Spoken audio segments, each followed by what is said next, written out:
There's one party that's missing in all of this collaboration, and that is the actual people who educate our children in the schools 9 months of the year.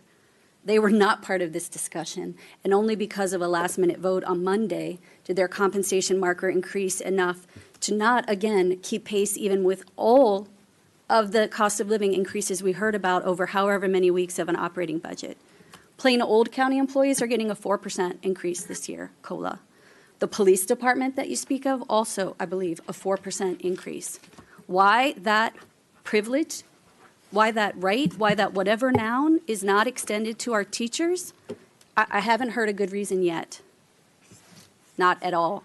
And the talk of collaboration, how commendable it may be, I earnestly hope that it includes our teachers next year. And I guess that does lead me to Amendment 12. But my vote is yes. Thank you.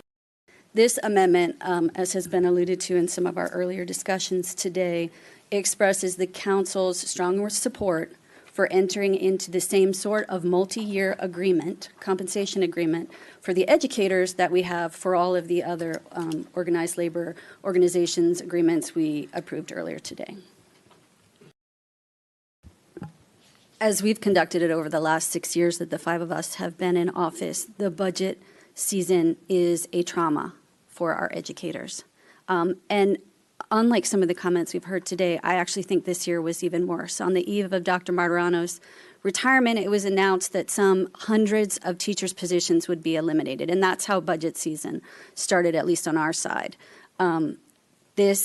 Last year, I apologized by name to a teacher whose position comes up year after year after year.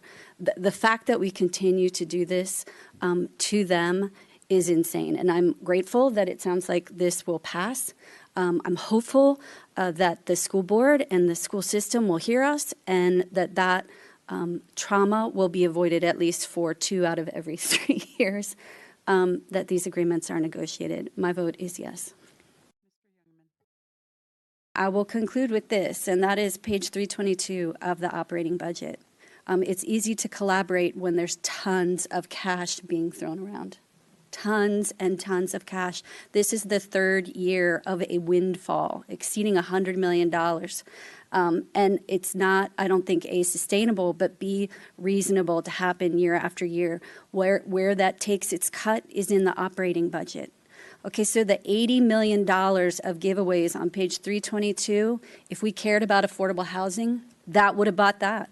If we cared about stormwater management, that would have fixed those ponds. And if we cared about our schools and the state they're in, we could have done a whole lot of deferred maintenance this year, last year, the year before that. But that's not what we choose to do. I don't know why.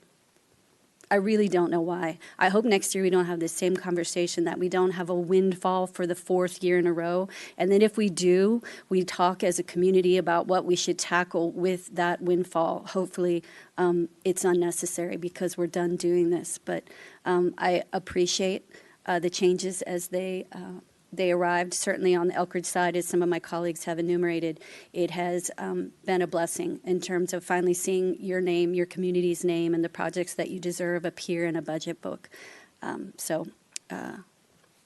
Thank you very much.